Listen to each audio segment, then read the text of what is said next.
Pero además de la Fed, tenemos a un segundo banco central en importancia, que es el Banco Central Europeo.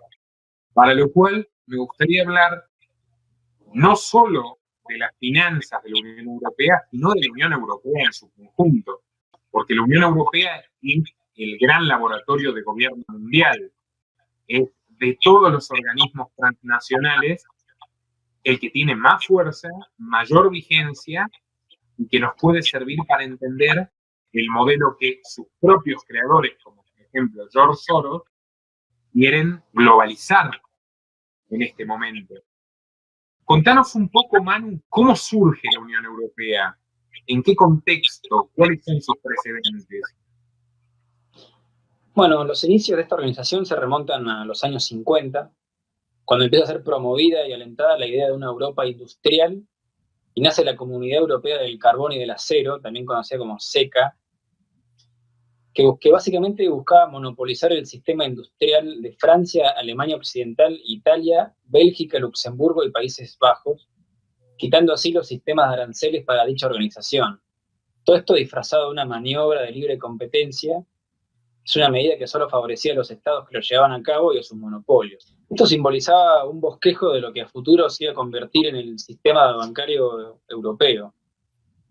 Ya más adelante, entrado en la década de los 90, con la caída del muro de Berlín y la reunificación de Alemania, el canciller alemán Helmut Kohl, presidente de la Unión Demócrata Cristiana, que además defendía plenamente los bombardeos de la OTAN a Kosovo, que había creado el Ministerio de la Mujer a cargo de Angela Merkel, además de toda la República Democrática Alemana, toda la Alemania unida, y esta se termina de unir completamente a la OTAN.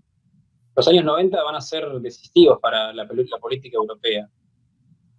Y finalmente, en este marco de políticas internacionales, se crea la llamada Unión Europea, como hoy la conocemos, englobando la Comunidad Europea del Carbón y del Acero, el Euratom, y estandarizando la moneda del euro en toda la eurozona, reemplazando el marco, el franco y todas las monedas de la región. Creando finalmente el Banco Central Europeo en 1998, y desde ahora en adelante comienza a funcionar plenamente lo que vamos a llamar el núcleo duro de la Unión Europea. Ya partiendo desde lo analizado con el sistema de reserva federal, podemos empezar a analizar este Banco Central Europeo y a medida que lo estudiamos podemos ver que no es más que una copia de Wall Street que funciona de una manera muy similar. En primer lugar, es menester aclarar que para cualquier entidad financiera que esté bajo el amparo de un banco central que lo rescate, lo más óptimo sería permanecer en una moneda que sea lo más acaudalada posible. Simplemente por el hecho de que si el Banco Central decide rescatar alguna entidad prestamista con millones de euros, para dar un ejemplo, con respecto a una moneda de menor circulación, la inflación que se generaría sería menor, ya que a más cantidad de dinero en circulación, mayor tendrá que ser la emisión de dinero para generar esa inflación. En otras palabras, si el Banco Central de Francia inyecta millones de euros en una empresa militar, va a producir menos inflación de que si los hubiesen inyectado 1.000.000 de francos, por ejemplo. La decisión de estandarizar a toda la eurozona con una única moneda en circulación es algo que favorece directamente a los bancos privados y también a los bancos extranjeros que tienen sucursales en la zona.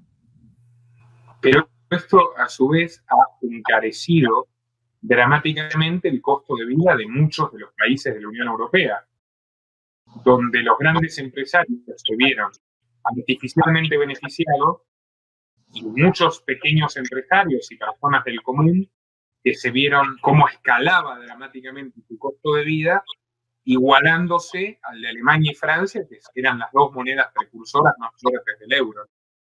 Ahora nos preguntamos, ¿qué relaciones existen, ¿no?, entre los dirigentes del Banco Central Europeo y los bancos privados? ¿Es tal esta relación para compararla con la Fed? Y la verdad que esta es una pregunta que no es muy complicada de responder. Uno solo tiene que estudiar quiénes han conformado el Comité Ejecutivo del Banco Central Europeo desde 1998 hasta hoy para darse cuenta de la relación que existe. A continuación vamos a hacer un punteo de los que me pareció más importante nombrar el Comité Ejecutivo.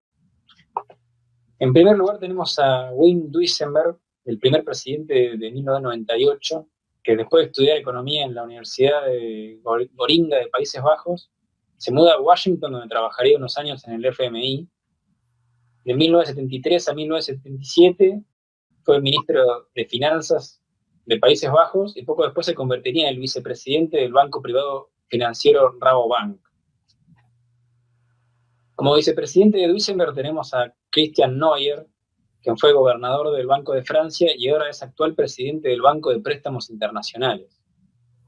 Para los que no se acuerdan de este banco suizo, que funcionó como un preludio del FMI de 1930, con sede en Suiza, donde los principales actores de la Constitución eran el gobernador del Banco de Inglaterra y su colega Hjalmar Schacht, el último ministro de Finanzas de Adolf Hitler.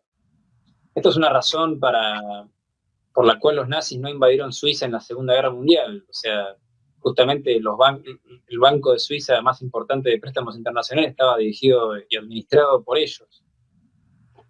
Bueno, además de que ya nombramos, está el consejero Ottmar Ising, que entre 2007 y 2018 fue consejero internacional de Goldman Sachs. Tommaso Padoa-Schioppa, otro de los consejeros del mismo grupo, fue ministro de Economía y Finanzas de Italia de 2006 a 2008 y fue miembro del comité directivo del grupo Bilderberg. O sea, el reducido club de los líderes interplanetarios que anualmente reúne el anciano eterno Henry Kissinger. Así es. Seguimos con la lista. Jean-Claude Trichet, el segundo presidente del Banco Central Europeo en 2003, fue absuelto justamente en 2003 por el Tribunal Correccional francés en el caso Credit Lyonnais, tras haber sido acusado de falsificación contable durante el periodo de 1990 a 1991. José Manuel González Páramo, consejero de Trichet, fue miembro del Comité para la Estabilidad del Sistema Financiero Global del Banco de Préstamos Internacionales. Otro consejero de Trichet, Lorenzo Bini Smaghi, actual presidente de la Société Générale, es una de las principales empresas europeas de servicios financieros con sede en Nanterre, Francia.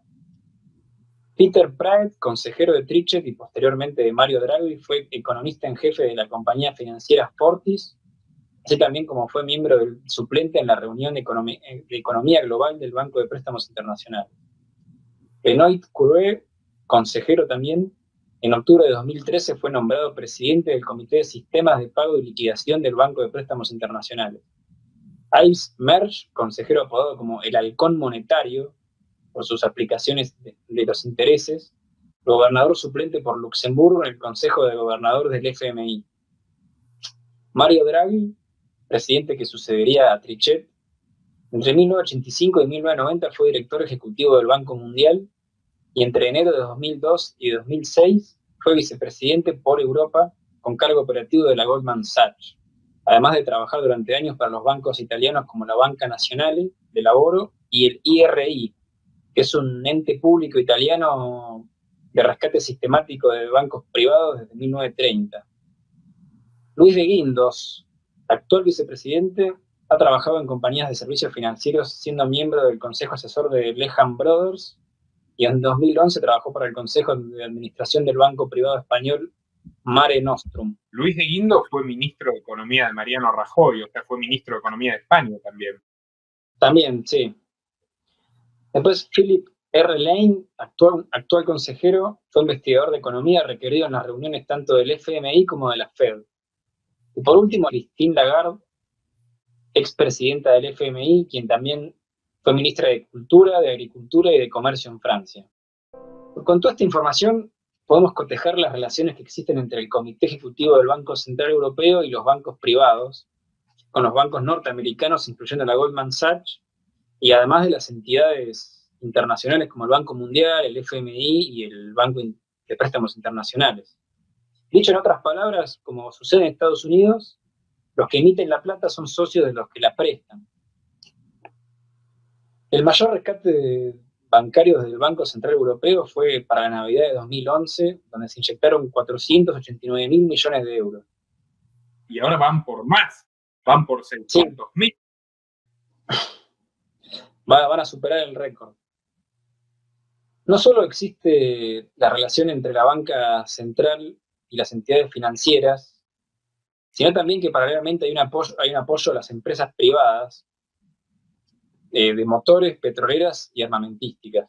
Bueno, en 2016 los llamados bonos económicos fueron compras de activos del Banco Central Europeo a empresas de autos como Volkswagen, BMW y Renault, y hasta empresas armamentísticas nacionales de gestión privada, como Thales de Francia. Sin olvidar también a Airbus Group, que es una corporación que desde el año 2000 unió a empresas como Aerospaliate Matra de Francia, fabricante de aeronaves y misiles, Dornier GmbH y Daimler Chrysler de Alemania, que además de hacer aviones civiles y militares durante la Segunda Guerra Mundial, producieron Mauser, y Construcciones Aeronáuticas, Sociedad Anónima de España. Es menester aclarar que si bien Thales o el Airbus Group vendan paralelamente aviones civiles, toda su maquinaria bélica tiene como únicos consumidores a los estados que arman a sus respectivos ejércitos. El bono también incluyó petroleras como Shell y empresas energéticas como Eni y Repsol, además de farmacéuticas y pesticidas como Bayer, Sanofi de Francia y Merck de Suecia. Este bono estuvo a cargo por uno de los ya nombrados, por ejemplo, el presidente Mario Draghi. Bueno, Manu, pero hay algo que me parece particularmente importante también de la Unión Europea, que es, además de esta unión proteccionista y de salvataje financiero, que tiene como principales beneficiarios a los oligarcas.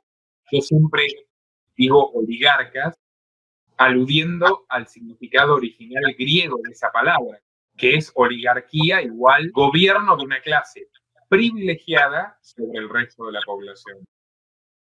Lo más importante de este sistema es que a su vez tiene un marco político superior a las leyes nacionales. Por lo tanto, en Bruselas, la capital de la Unión Europea, sede del Europarlamento, se constituyen la mayor cantidad de lobbies del planeta. Incluso recientemente se publicó que 1 de cada 3 empleos en Bruselas dependen directa o indirectamente de la estructura de la Unión Europea o de los lobbies, o sea, de las organizaciones, de corporaciones incompetentes para presionar en favor de leyes que las beneficien, porque son leyes que aplican en toda Europa, o sea, en la segunda mayor economía del planeta, si se suma a todos los países miembros. El Europarlamento, en ese sentido, como te digo, es la usina del totalitarismo moderno, y todas las grandes leyes feministas, ecologistas, impositivas, regulatorias, que benefician a los grandes grupos económicos del mundo, tienden a estrenarse en la Unión Europea. Mucho antes de que yo publique la lista de aliados del Open Society Institute de Soros en la Argentina, 4 años antes, en el año 2014, se dio a conocer la variada y profusa lista de europarlamentarios, o sea, de diputados continentales europeos que respondían a Soros.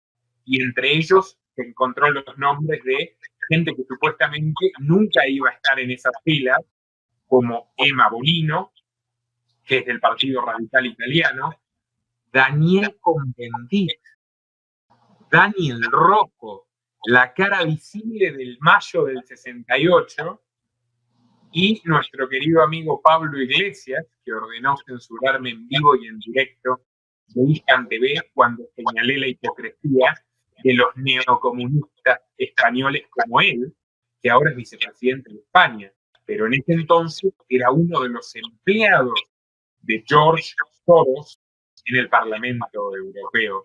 ¿Qué podés contarnos, Manu, referente a cómo la política de la Unión Europea termina impactando y destrozando la vida de terceros?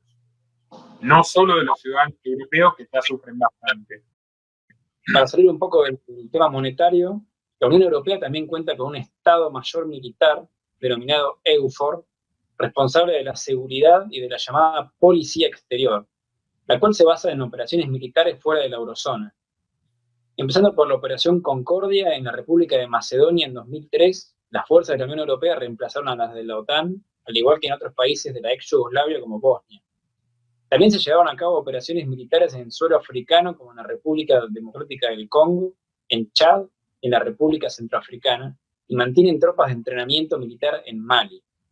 Vos me estás diciendo que todavía hoy el imperialismo europeo despliega obscenamente a sus militares en África.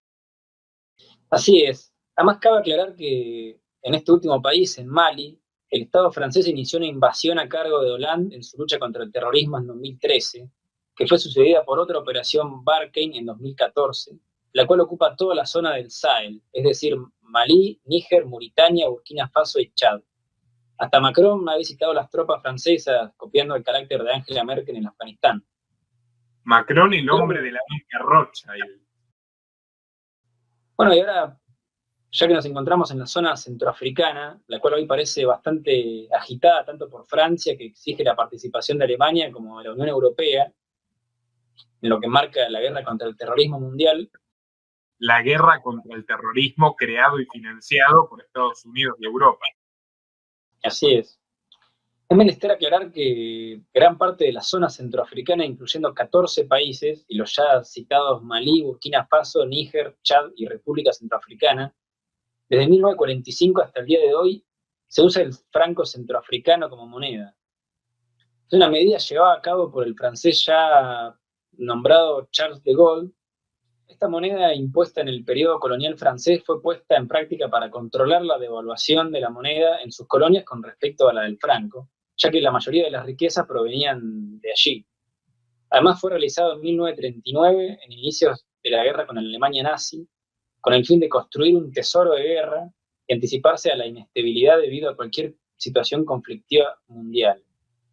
Por otra parte, la moneda se divide a la vez en dos monedas emitidas por dos bancos, el Banco Central de África Central y el Banco Central de África Occidental, las cuales no pueden ser intercambiables entre sí ni con ningún otro tipo de divisa, salvo únicamente pasando por el Tesoro francés. Esto deduce que ninguna decisión política monetaria puede ser tomada sin el aval del gobierno francés. Vos me estás diciendo que el mercantilismo monopólico impuesto a través de los genocidios imperiales del siglo XIX, que criticaban los economistas liberales franceses como Bastiat, y que criticaba enardecidamente su discípulo Gustave de Molinari, no solo que siguen vigentes, sino que directamente se han perfeccionado. Sí, es más, según Macron, ahora se iban a retomar las políticas monetarias en África, iban a establecer una nueva moneda, pero todo esto se vio detenido totalmente por el coronavirus, así que no se sabe qué va a pasar. Que según Macron, el hombre de la banca Rothschild, el nuevo emperador de Francia, estaban proyectando imponerle un euro a África. Sí. Genial. Sí, y no es coincidencia que las operaciones militares de la Unión Europea sean en la denominada Francáfrica, trabajando en paralelo con las tropas francesas. Trabajando en paralelo con las tropas francesas y con la Fundación Bill y Melinda Gates, que es una suerte de estado paralelo en toda África, donde están sembrados e infectados de casos de corrupción y de envenenamiento masivo de los africanos, a los que usan como conejitos de indias, junto con el resto de los laboratorios farmacéuticos, algo que está denunciado incluso en novelas de bestseller, como es el caso de John le Carré, que formó parte del Servicio de Inteligencia británico y retrató buena parte de esta mafia en su novela El jardinero fiel. Y además se habla de que, en teoría, los estados que permanecen en esta moneda atada a los franceses pueden salir cuando ellos quieran. Pero la realidad es que si uno se pone a analizar desde 1939 hasta hoy, todas las maniobras de salir de la moneda del franco han terminado en dictaduras, en matanzas. Los únicos pocos que han salido fue Madagascar, que tuvo que salir en una rebelión sangrienta. O sea, la única manera de salir se ve que es tras una buena guerra. Bueno, y por otra parte, más allá de las operaciones militares europeas, hay que hablar acerca de los refugiados. Contame un poco más de los refugiados. Primero que todo hay que aclarar que Grecia, si bien todos los países han aceptado inmigrantes, Grecia funciona como el escudo de Europa. Por ejemplo, la presidenta de la Comisión Europea, Ursula von der Leyen, agradeció a Grecia por su postura dura frente a la frontera exterior de la Unión Europea y describió el país como el escudo de Europa. Frontex, que es la agencia fronteriza de la Unión Europea, como si fuera una gendarmería europea, que fue creada en 2015 por el Consejo Europeo a cargo de Donald Tusk, dijo que enviaría más oficiales y equipos para reforzar las fuerzas de seguridad griegas en la frontera con Turquía. Además de que la Unión Europea subsidia a gobiernos ultraautoritarios en Turquía, en Argelia, en Túnez y en Marruecos para liquidar por métodos sanguinarios a los inmigrantes ilegales antes de que lleguen a Europa, porque luego salen con el discurso humanitario de ayudar a los refugiados. No solo que fue Europa la que lideró la guerra de Siria, que arruinó un país y dejó sin casa a millones de personas, sino que es Europa la que se encarga de liquidarlos antes de que lleguen a territorio europeo. Pero cuando llegan a territorio europeo, se dedican a usarlos como conejillos de Indias para los experimentos, por ejemplo, de la vacunación masiva y la identificación electrónica vía microchip de ID 2020, el proyecto de la OMS y del señor Gates y de la Fundación Rockefeller, porque eso es lo que hacen con los refugiados en Europa, no precisamente darles una vida de privilegio, como creen los estúpidos derechistas xenófobos financiados por la derecha sionista israelí. Sí, además de que los pocos que entran a Europa son tratados de esa manera, la mayoría de los inmigrantes son mandados a campos de refugiados, la mayoría están campos de concentración. Sí, es más, la propia agencia fronteriza de la Unión Europea, el Frontex, incluía una medida que impedía a los solicitantes de asilo que abandonaran las islas que albergaban campamentos de refugiados hasta que se procesaran sus solicitudes. El gobierno anunció planes de construir, además de los campamentos, centros de detención cerrados en 4 islas del mar Egeo: Chios, Leros, Lesbos y Kos. La situación en las islas ha llegado a circunstancias que ha obligado a los isleños a rebelarse. Es decir, la mayoría de los inmigrantes antes de pasar a Europa quedan en centros de detención en las islas griegas. De hecho, yo me acuerdo que Soros y Mastercard impulsaron otro proyecto de dominio totalitario sobre los refugiados que consistía en bancarizarlos, en darles tarjetas de crédito a los refugiados y a los inmigrantes ilegales para así poder controlar sus gastos y someterlos, como el resto de la población, digamos, que pertenece a la economía formal, liquidando el escaso espacio de informalidad y, por tanto, de libertad económica real que quedaba en la Unión Europea. Además de este estilo de gendarmería que es el Frontex, también cuentan con el Consejo Europeo de Relaciones Exteriores, creado en 2009, en cuyos miembros, además de haber eurodiputados y antiguos ministros, en su mayoría socialdemócratas, se encuentra su mayor contribuyente financiero, el amigo de la colectividad de Wall Street que tanto nombramos. ¿Quién? Soros. El tío George también, no podía faltar. No solo formó el Consejo Europeo, sino que él es miembro y es el principal contribuyente financiero. De los recién citados en asuntos de refugiados, acá podemos ver a Charles Michel, presidente del Consejo, de una charla, una especie de centro cultural con Soros y con Pierre Moscovici, que es el comisario europeo de asuntos económicos. Para los que hablan de la libertad económica en Europa, ellos tienen un comisario europeo de asuntos económicos. El Soviet. Que revelado por Wikileaks, el 8 de junio de 2006, acompañado de Hollande, acudieron a la Embajada de Estados Unidos en París para lamentarse de que el presidente de turno se opusiera con tanta firmeza a la invasión de Irak. O sea, que además de ser comisario de asuntos económicos, es un ferviente antiterrorista. Un lobista de la guerra y de la destrucción. En cuanto a Ursula von der Leyen, mano derecha de Merkel, miembro de la Unión Demócrata Cristiana, que después de haber sido ministra de la Mujer y Juventud en 2005, desempeñó el papel de ministra de la Defensa en 2013, presidenta de la Comisión Europea, acude a las conferencias de Nicolas Berggren en Berlín.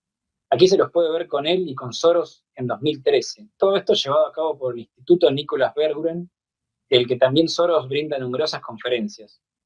Este instituto, que trabaja por un consejo para el futuro de Europa, es un think tank con sede en Nueva York, Los Ángeles y Berlín, dedicado al estudio comparativo y el diseño de sistemas de gobernanza adaptados para los desafíos del siglo XXI. Esta sociedad de conocimiento permite y exige una comunidad, una democracia y una gobernanza inteligentes.